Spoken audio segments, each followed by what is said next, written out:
Hello and welcome. Join us today for a conversation with Dr. Sara Cumming, Professor of Sociology at Sheridan College and Executive Director of Home Sweet Hope, an organization dedicated to supporting single mothers and families facing homelessness. As an award-winning researcher and one of Canada's only clinical sociologists, Sara has spent over 20 years working to address systemic barriers affecting single mothers, including poverty, housing insecurity, and access to education. Drawing on both professional expertise and personal experience as a former single mother, Sara combines academic rigor with a deep understanding of lived realities to drive meaningful change. Today, she'll share insights from her work and discuss how we can better support single mothers in building brighter futures.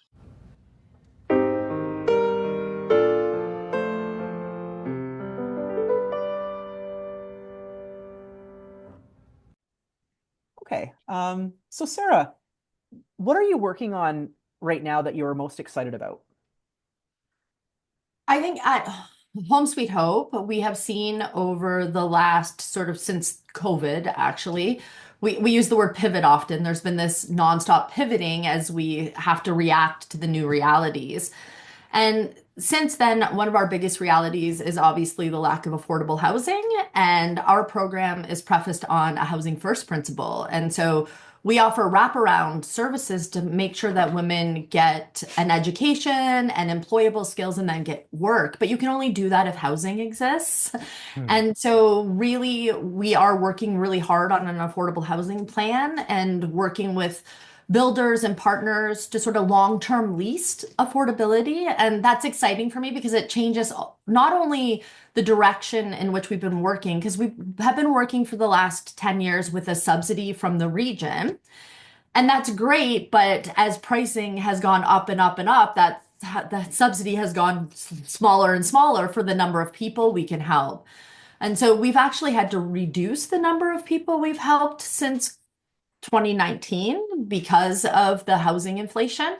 And now if we get these housing partnerships, we'll be able to increase more than double what we're currently doing. And so that, I guess, would be the most exciting work that we're internally working on and working with community partners. Wow.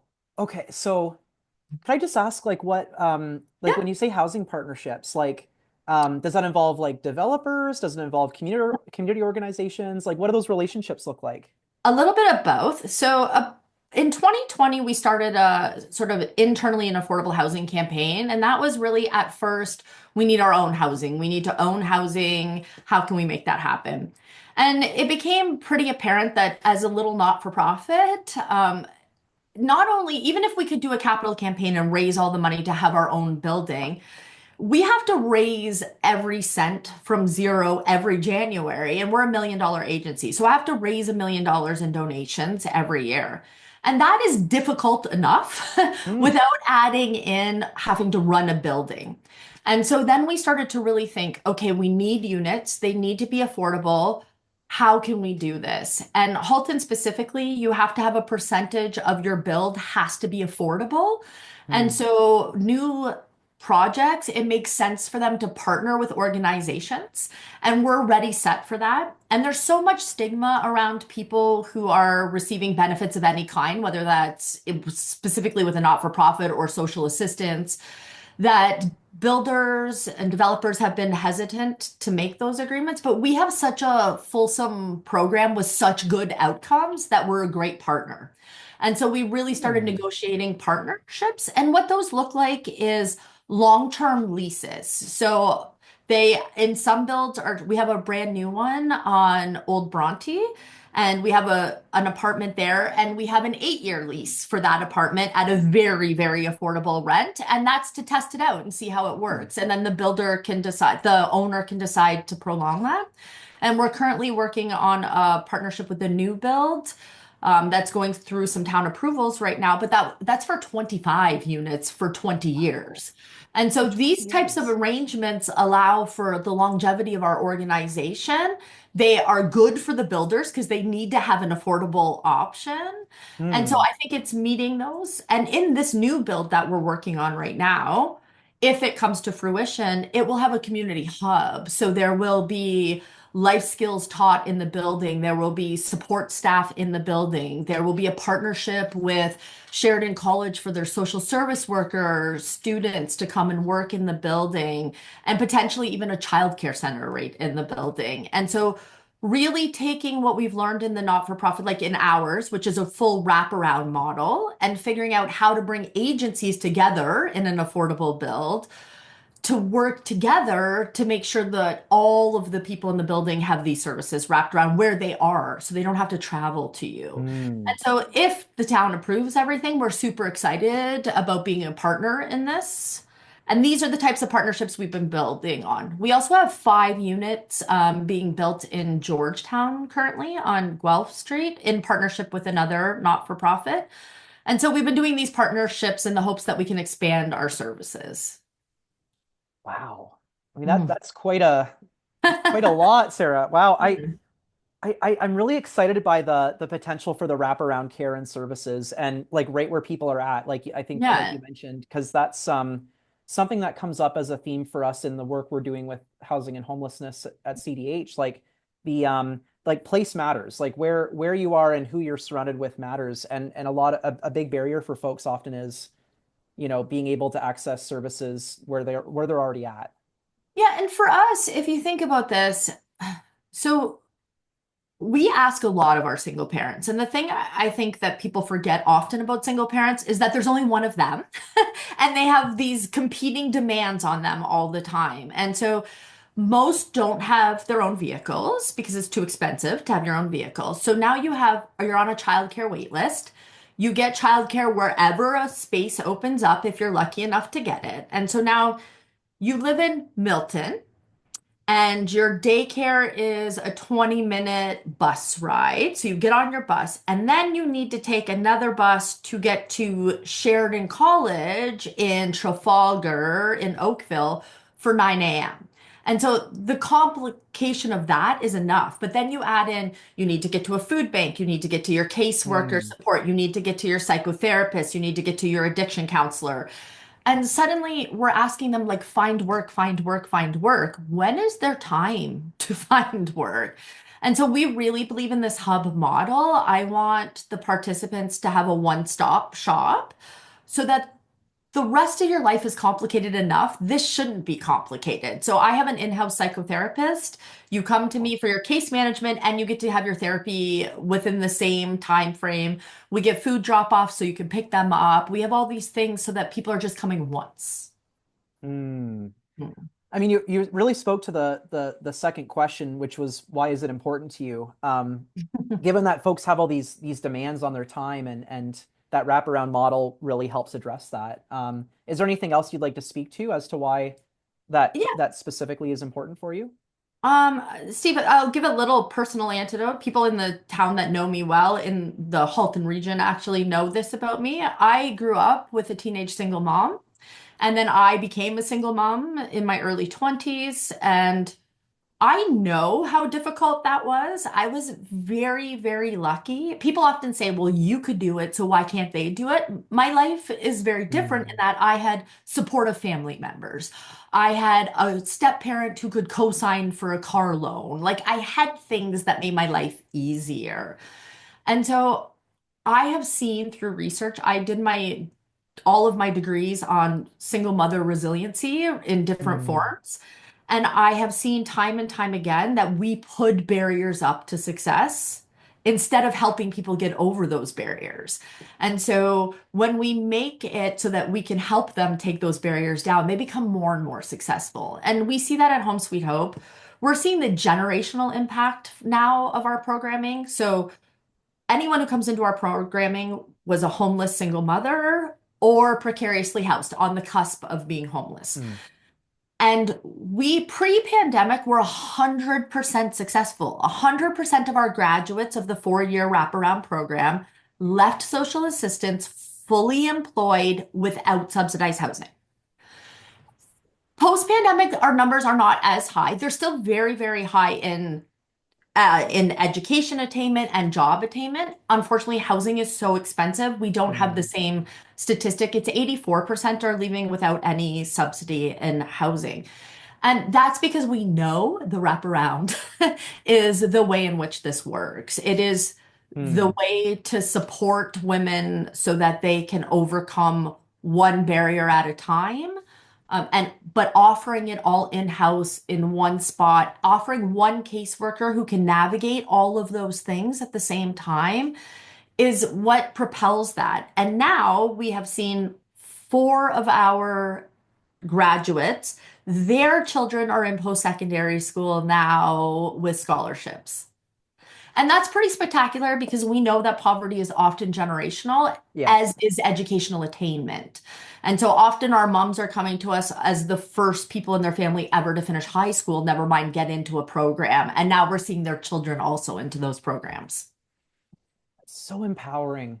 Mhm. I I really appreciate that the generational lens that you take in the work that you do because yeah, like even just in my own reading of Home Sweet Hope and like the emphasis on generational impact, like I think that's something that yeah, like we don't often think enough about Yeah, that and longer I think term. that research actually shows for a long time, we go through different political movements at different times, right? And we all know that. And so for a while, 70s, the focus was let's help single moms. There was generous welfare benefits, all of those things. And then it really shifted to kids. Child poverty became the thing, right? Hmm. Child poverty. And really, if you look at the research, the biggest impact on child poverty is investing in the mother, Hmm. right? When you I'll write that change the down. parent's life, you change what the children see as possible. You change their networks. Think about how many people you meet just at sporting events, for example. Well, you can only do sporting events if you have enough money to pay for those sporting things, right? So you Yep. don't play hockey unless you have money. You don't play on any organized sport. You don't learn music. You don't understand, the cultural capital, right? You don't take art or Hmm. music but all of those networks, if I'm going to talk in a sociological theoretical lens, Yeah. it's like bridging social capital, bonding social capital, right? There's these different ways in which we connect. You'll hear this, it's not what you know, it's who you know, right? Hmm. We hear that time and time again. That's as true for job security as it is for who you end up in a relationship with, for who you're, Wow. right? If you think about Yeah, those yeah. things. So the more doors you open, for a single mother or parent, doesn't matter, the more you open for that child. So investing in the parent is investing in the child. Hmm. And we see that Hmm. at Home Sweet Home too. Often there's a lot of, we have to apply for foundational grants. We apply for all of our grants. And often grants say, well, we're only interested in direct child benefits. Right. And we can't argue, like we are, in my opinion, but that's not often seen as the direct impact. But I would argue that there is an enormous impact by investing in the parent. Well, maybe to go along those lines, what's already happening that you'd like to see more of? Collaborations. I think Hmm. that one of the best lessons I've learned in the not-for-profit world is too often not-for-profits are attempting to be a master of all things, right? Hmm. And so we're trying to do everything all at the same time to make sure our participants are well supported. I don't want to be that. I want to be an expert at single parent needs. And then I want to partner with all my other not-for-profits that are excellent in what they do. And so, for Hmm. example, we partner with Food for Life because they are amazing at getting food supports to people who are in need, right? We partner with Kerr Street because they have amazing camp opportunities for their kids. Or within our own building, there's Camp Dakota. We partner with them for those things. We Hmm. partner with the Y to make sure that our families have access to recreation. And so the more in which we do these partnerships, the more people we can help. So if we stop trying to be all in-house, so for example, I can't afford a lot of staffing because I have to raise $1 million every year. And so I approached two other not-for-profits and said, hey, I need a grant writer. I can't afford a grant writer. Would you like to share a grant writer? And we partnered and we pay the grant writer's salary together, and Hmm. our money goes much further. I have a psychotherapist who has extra time. I call all of my not-for-profit partners and say, hey, I have a psychotherapist. I have X amount of hours left per week. Would you like to use those hours? You're free to contact any of your participants can use our psychotherapist. And I think these things really help, right? And we have collective voices. We all need affordable housing, Mm. right? We all Hmm. need it. I don't want to be in competition for it. Let's Yeah. partner and figure out ways to be together on it. You know, oh, this is so timely because we recently had we recently helped facilitate a nonprofit network with the Ontario Nonprofit Network, and you know, all along the state of the nonprofit sector, and by and large, like that sentiment was so pervasive, like that we need that collective voice. I mean, we already have like there's the beginnings of it in so many ways, right? But the you know, so often we feel like we're in competition with one another, even though you know we're providing services and Yeah. supports to the community, the same communities, right? And But I think that is like the way the funding models are set up, it necessarily sets us against each other, right? Like if let's talk hmm about HRCIF as one example, because we're Halton specific, right? So the Halton region has a community investment fund grant that comes out. I don't know a not-for-profit in housing specifically that doesn't apply for it on some level, right?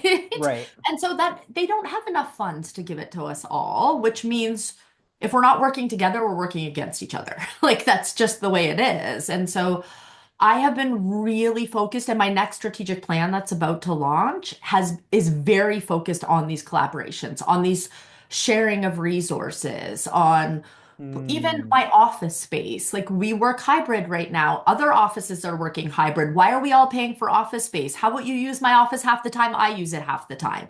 We can share those spaces, cut down on our costs Hmm.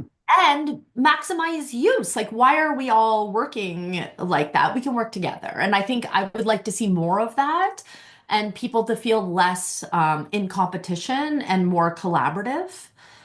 I think we could move the needle further than we are right now. Oh, 100% agree. That Yeah. beautifully said. Well, and you definitely sort of just answered the next question, but is there anything more that you would like, want, or need from the community to make these next steps successful? We all need money. That's number one.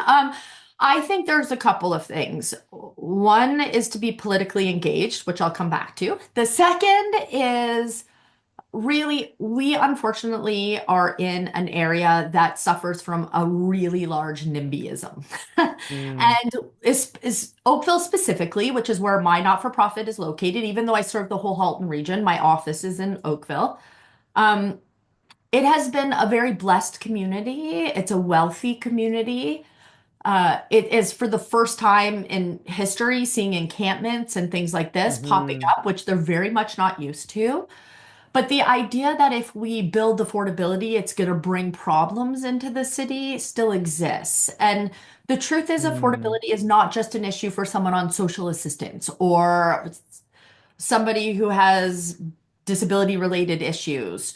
Really, this is our children who are graduating out of school and can't afford to live in communities where they were raised because apartments start at $3,000 a month. And that's just not sustainable on less than a $70,000 a year income. That's not a starting wage anywhere. And so having the community band together instead of fight against it, like what can we work with? What could this look like? Where could affordability have its home? I think that the more we have those discussions instead of a us versus them discussion would be very helpful because right now I feel like we're constantly in an us versus them. Like we want affordable housing and they, whoever they is, don't. And I can give examples. I have some money from an affordable housing campaign that we did. We had a young pilot flew around the world to raise money for Home Sweet Hope's affordable housing mm, campaign. We raised money. We have it sitting in a reserve fund right now. I went and attempted to negotiate with five different landlords for five different apartments. One building had five apartments in it.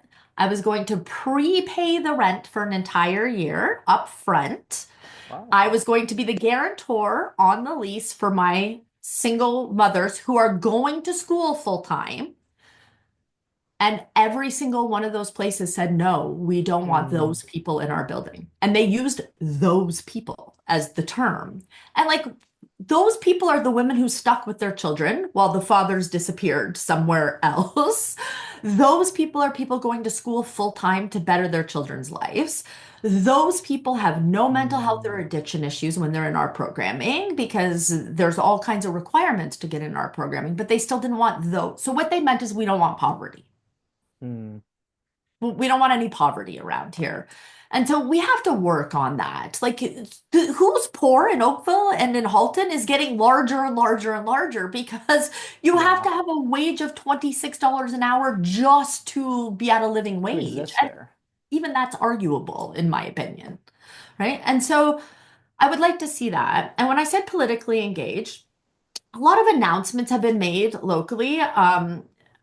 And there are conversations around things like we need to get able-bodied people off of welfare. They're sucking our system. And this happened before in the Mike Harris common sense revolution. We heard this. And this led to a drastic cut in social assistance rates. And it led to people dying, single mothers specifically dying Mm, because they couldn't get what they needed. And it also set up these 1-800 snitch lines happened where you could call someone and say they were committing fraud on social assistance, and there was a task force. And what happened is we wasted millions and millions of dollars on this because it was disgruntled exes, the ex's new girlfriend who was calling in those reports. And so we were spending all this money investigating people who were living way below, mm. way below what what our LICO is. And so I want us to be careful when we hear that language, right? What does that mean? You're allowed to not want people to abuse social assistance or abuse any government benefit. That's not what the issue is. The issue is thinking through critically what those things mean, right? There Mm. is a big difference between someone who is, I don't want to work, or I have a side hustle and I'm going to collect a welfare check because I can, and someone who is has a number of issues or is taking their children by themselves under the age of 6 so they're not in school. Like, where do you put Yeah. your children? You might be able-bodied, but you're not barrier free. And I think the community has to be Mm. careful. I was at a talk and I heard this said by our premier, and the room exploded in clapping. Everyone was clapping and clapping. And I understand the thinking behind it was, yes, we shouldn't have people abusing the system, but it doesn't critically analyze what that means. And so I think those are areas we have to be careful. It's yeah, like so like that piece around how able-bodied in the language of able-bodied, as problematic as that is, um, does not mean barrier-free. It doesn't. It doesn't. And there's a ton of barriers. It's not just single parenthood. There is all kinds of different abilities. There's mental health issues that are undiagnosed. It takes a long time to get disability from social assistance. So people Hmm. think people just, oh, I claim disability. That doesn't happen that easily. Yeah. It's a very long, long process. And then, we have neurodivergent issues. We have trauma, like Yeah. Yeah. deep-seated trauma where people are incapable in this moment in time in participating properly in the labor market. And so be critical about what that means and think thoughtfully about what we're actually trying. Are we trying to reduce our social assistance rates alone? Because that's a totally different conversation Hmm. than let's make sure all able-bodied people aren't collecting social assistance. Right. Right? Interesting. Yeah. It's Oh, complicated. I don't it's have these great yeah, big yeah, solutions. yeah. I I've talked about this in other places. I wrote a full dissertation. I spent 7 years of my life looking at the effects of the common sense revolution on 120 single mothers. Wow. Um, and so I'm really sensitive to let's be cautious around excluding particular people from these categories. You cannot be a full-time employee and a full-time parent at the exact same time. Hmm. You can't do Especially both.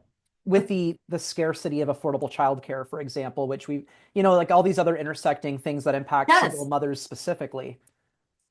And just as as a call out, I want people to know that in my organization, all of my moms are almost automatically granted subsidized childcare. And that's because we do income checks, all kinds of things, but because they are required to work full time for us. They go to school, they do life skills, they have all kinds of appointments they have to keep. Just because you're granted an affordable childcare doesn't mean there is one. So they're often on wait lists Mm, 6 months, 9 months, which means they can't move forward because there is no one to watch their child. And we can't assume people have families who yeah. just do this anymore. And I think my daughter, I have a 27-year-old daughter who has a 5-month-old baby.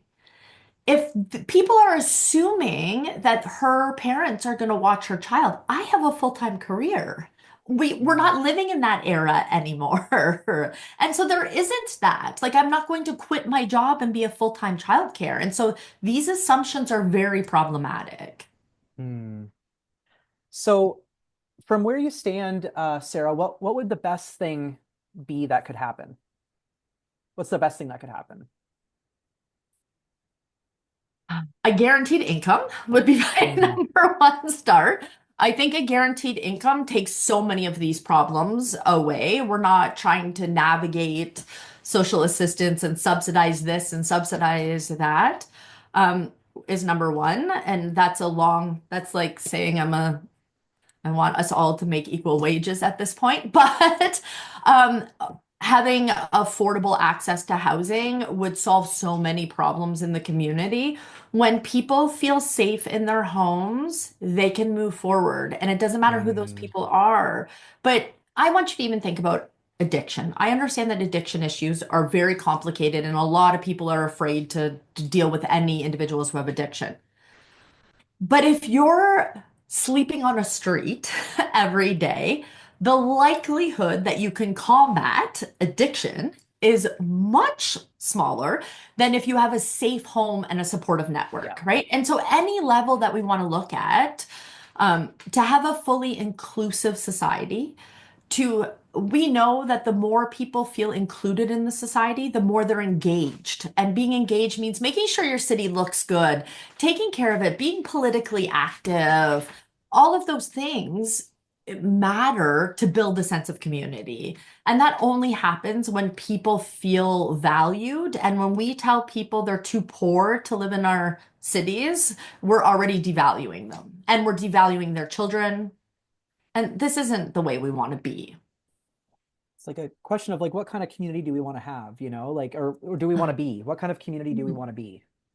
That's right. And I think that there's a misconception often that I hear this in every city I work. So this isn't just here, but like we don't want poor people to come in, right? Like we don't want to bring new people in because we have affordable housing. And it's a little bit laughable. They're already here. You just don't know where they are, Yeah. right? Like there have always been poor people here, always. And the Halton region particularly has been very, very lucky for a long time in that a lot of it has stayed invisible.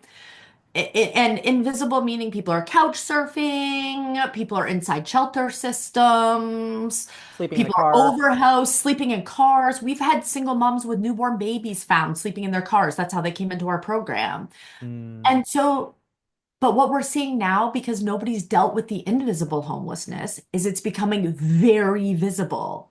And so the longer we wait to deal with this, and the more we say things like, well, if it's too expensive here, why don't they just go somewhere else? Is a total misunderstanding of human behavior.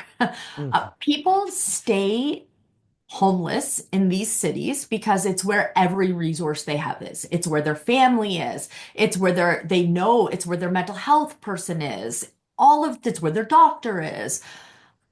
So they're not going to go and move to the big one is always send them to Hamilton, send them to Hamilton. mm, mhm. And I think that it just does, it shows a lack of understanding of people and human behavior and motivation. And how about we just help them where they are? Yeah, meet people where they're at. Yes. Meet them where they are and they'll excel. You just have to give them the tools. Hmm. I would also like, I think one thing, first of all, we say single mother all the time. I don't know if that people know that Home Sweet Hope is actually single parent. It's just that males never apply, and there's a whole bunch of reasoning for that. But Hmm. one is that all the research shows they are more likely to earn a higher wage as a single parent because they can get in construction, for example. You can make a lot of money Okay. in construction very quickly.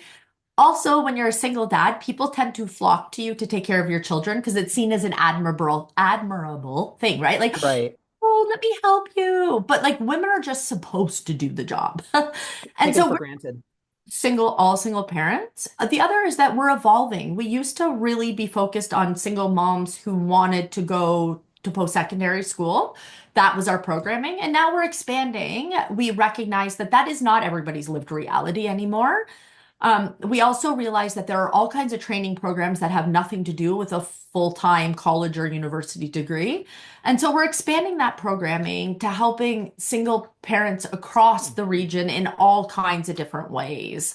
And so when people are sort of, if you're a school counselor and you're dealing with a child who you know is from a single parent family and whose family is struggling, refer them to us. Mm. And then we can refer them to the other resources that they need, right? And so you just often have to refer people. Once you refer them and get them into the system somewhere, then we can help navigate them. Hmm. That's yeah, that's a really helpful kind of shout out for folks as far as like a next step goes. If somebody knows somebody who might Yeah, benefit from the services you provide or the services others provide in the community, like that referral can be a big yeah. next step.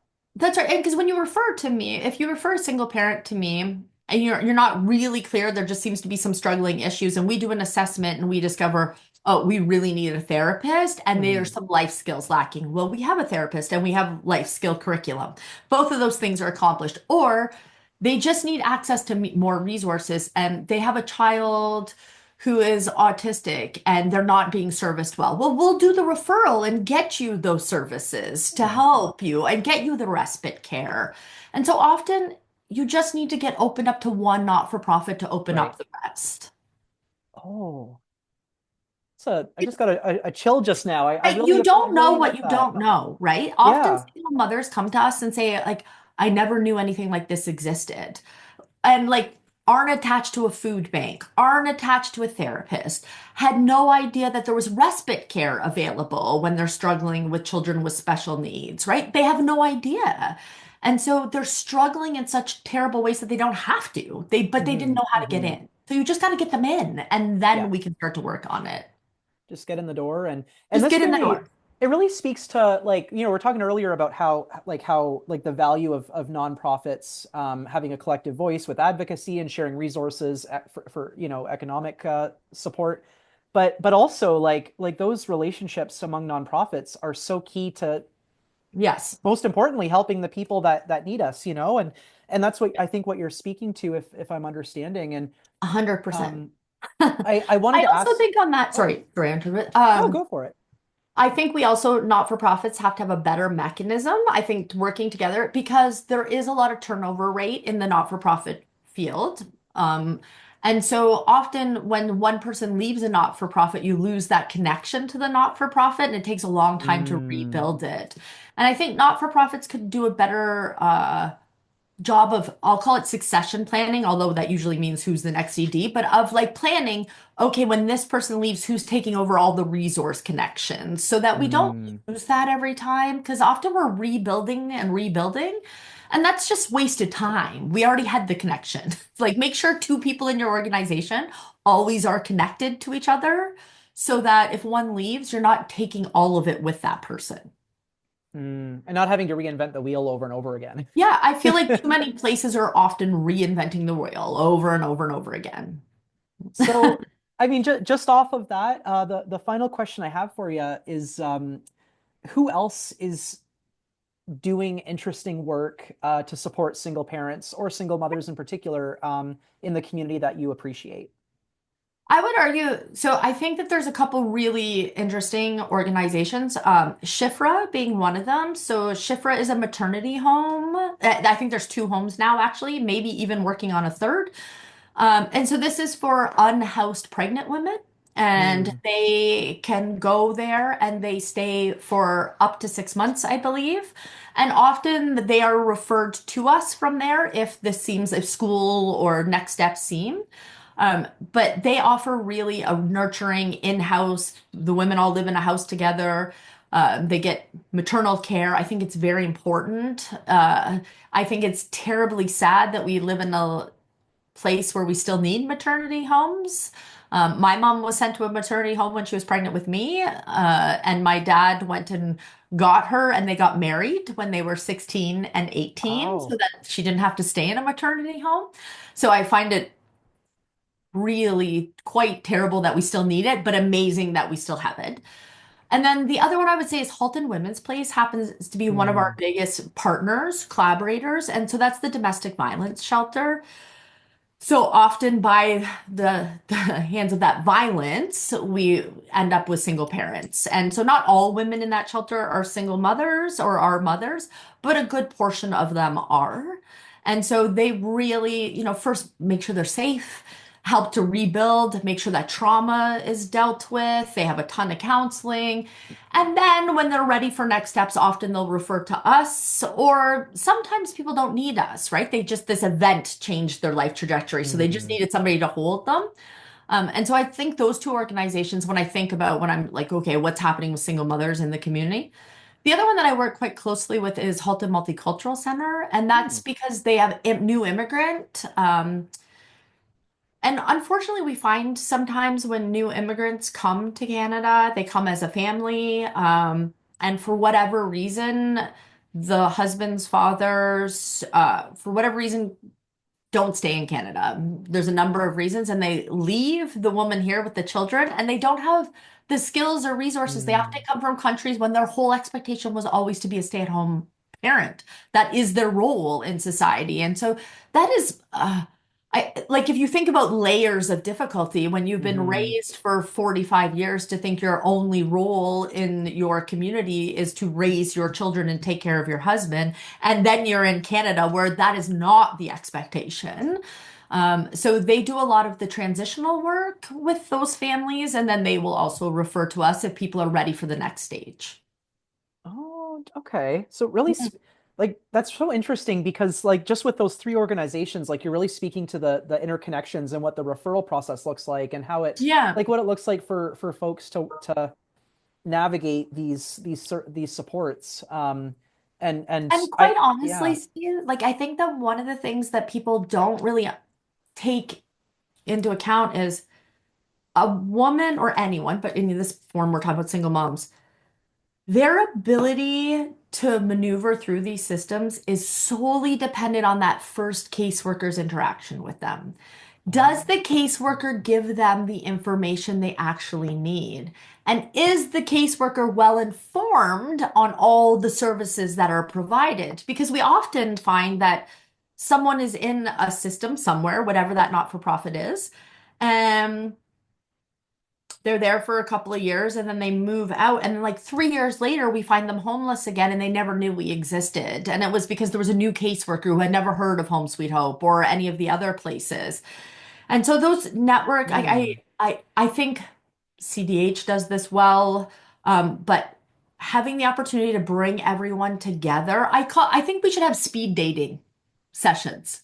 I think that Oh. CDH should hold a speed dating session where you bring in all the not-for-profits, you line us up in a table, and you have 5 minutes to introduce yourself and what you do to each other. You'd hand over business cards, you take notes, and then you move on to the next because we're always evolving. New places are Hmm. always popping up, and you can't refer properly if you don't know. That's brilliant. Because I it's love it. yeah, because like we do a lot of convening, right, with CD Yeah. at CDH. And um but I think oftentimes it's sort of like, once a year for the nonprofit sector, for example, sometimes twice a year, but And um it's theme based. Like we're talking about something together versus getting to know each other.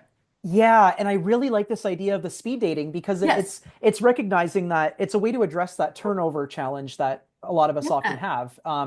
And because yeah, folks are kind of always getting to meet each other and And I find like especially with like special groups keep come popping up like there'll be a Muslim women's organization that is dealing with Muslim women who've had violence or who are single who I didn't know existed because they've just sort of come into fruition. hmm. And like Hmm. they don't know I exist because how would they? And so then at those meetings, we're having these off, like we're talking about whatever the topic is, but also having these very quick side conversations, but not really getting into it. And I think that there is a space for us to do this, even if it's once a year. It's a networking speed dating session where you bring your lead caseworkers and you go around that room. And like EDs do one set of speed dating and CEOs, and the staff does another. And so that we learn because the more I can refer and the more you can refer to me, the less people are going to fall through these cracks. Hmm. Mm. Maybe out of those conversations too, or those connections, um, it could generate something new that maybe doesn't Yeah. already exist yet either. So it could be a way to keep folks informed of, what's available in the community for folks, but also like opportunities for collaboration to create something Yes. new to address some of these barriers. And when a grant comes, often new grants are introduced and they're collaborative. Like the grant is like Hmm. you must have a collaboration. I don't want to be making up collaborations, right? Like often this is Yeah. how this world works. Like a grant comes and you're like, okay, what could we do with who? But we should really already know, right? We should already be like, there are synergies here. We should find a way to make Hmm. this work. The minute a grant application comes up, we know we're applying for it. But unfortunately, we're not given the time or space for that because of how busy our lives look. And there's not space. Like I can't set up a speed dating session. I'm busy over, but I can go Yeah. to one. I can give you 2 hours of my day, but I can't give you the 20 hours of planning. Of But planning. yeah. That's so interesting. Oh, that's definitely food for thought. Yeah, Okay. yeah, I love that idea. Sarah, thank you so much for all of that. Like, is there anything else that you'd like to share in closing, about single mothers, single parents, more broadly, or any upcoming kind of exciting things going on with Home Sweet Hope? Well, I will say in February for Galentine's Day, we Oh, are having a paint and sip event. So we have oh, artists coming and we're going to sip on some wine and do painting. So look out for those advertisements. That's one of our fundraising events of the year. So that's my plug for our event. Then we're having luxury bingo in April, which means we got a bunch of very expensive bags donated to us oh. that we will be playing bingo for. Um, but really, if I'm going to talk about single parents, though, one thing I would really like us to sort of get rid of that stigma that's attached to it and really think through. I just have always found it interesting. The stereotypical beliefs surrounding a single mother is that she was a teen mother. She has Mm, multiple kids because she gets a giant tax credit and huge social assistance check. And so I would like people to know that on social assistance, a single mother receives $1,102 a month is her maximum social assistance. That is for her shelter and her family's needs. She may get a maximum of $648 in child tax benefit for every child under the age of 6. So people think that's why women have lots of babies. The average family in Home Sweet Hope has 1.2 children. Almost all have one child. Almost all are in their 30s. Almost all had a relationship breakdown. So the stigmas that are attached to them aren't reality. Of course, there mm, are the occasional person that fits into that stereotypical, but it's not what we see. And mm, so when you're casting people with those ideas already, you're not giving them a fair shot. And I just want people to remember they're the parent that stayed. mm. Right? We're often looking down on them, but we're not chasing the person who didn't stay. They stayed. They're doing all of the work. They are the ones who are committed. And so if we, that would be my last thoughts about that is, even when I'm working with housing people and they're like, okay, so you have single mom, so you probably need 3 and 4 bedroom apartments. I have one mom in all of them that has more than one child right now. Mm. One. One. And so like these no, I need two Yeah. bedrooms. I need 2 bedroom apartments. That's what I need. 1 bedroom plus den if they have little tiny children. That works fine. But until I can, sort of get people to understand that those stigmas are just stereotypes that are real generalizations that aren't actually playing out, I don't know that I'm going to move this discussion forward. So that would be my, Mm, last thought. And you hmm. know what? everybody could just do a little research and find out that I'm telling you the complete truth across the board in Ontario. Like, just like social assistance use, I think the last rate I saw is 30% of the social assistance caseload is single mothers, and the average family's 1.6, I think, is what the last statistic I saw. We can double check that, but I mean, you could just Google search and you would know Yeah. that your assumptions are wrong. Maybe like a final question 2.0, I guess, just off of that, because I'm like, oh, I could ask so many things. Um, do you think that there's a role for storytelling or story sharing in combating that stigma? Or like, I mean, because facts matter and Yeah. evidence matters, but sometimes it's the human connection that helps to move that dial a little bit. And I guess I'm wondering if you have any thoughts on Yeah. that.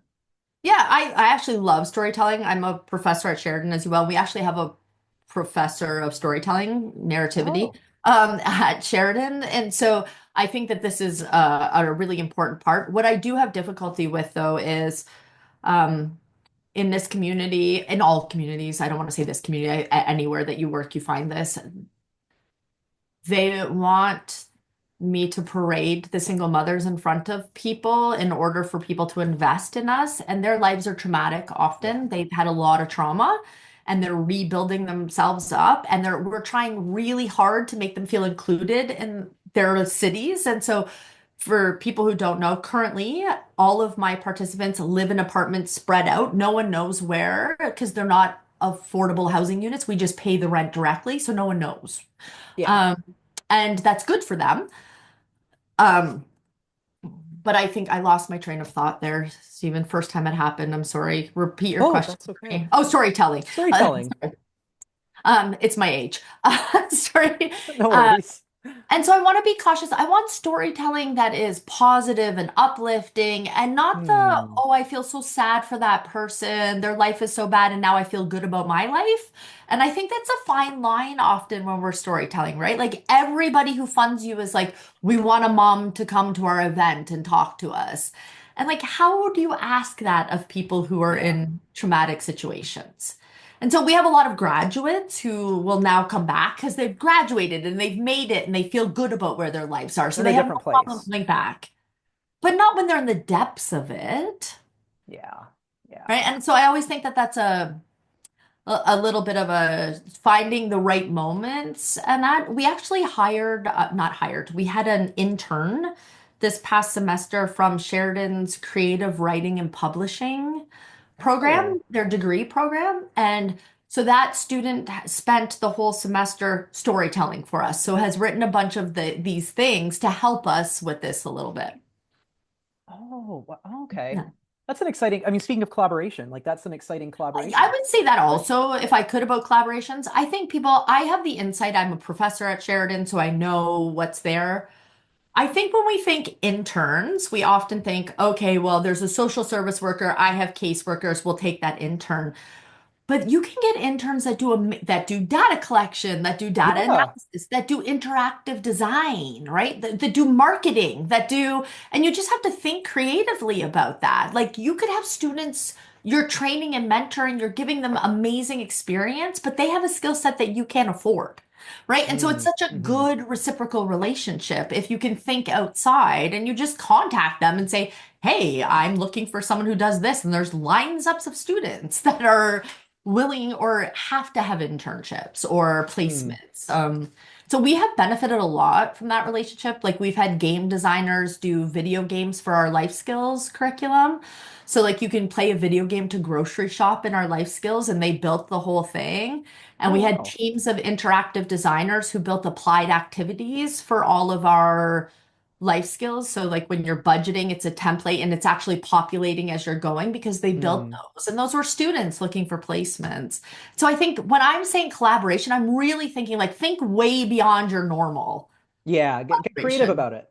Yeah, be as creative as you can. Yeah. Innovation, like if COVID taught us anything, it's that we are innovative by nature. And the more we innovate, the more we get done. I love that. Well, that'd be a great place to end, I think. Yeah, I Great. thank you so much. And You're very welcome. great to have you, Sarah. And yeah, it's been a pleasure. Been a It's real been a pleasure. pleasure being here.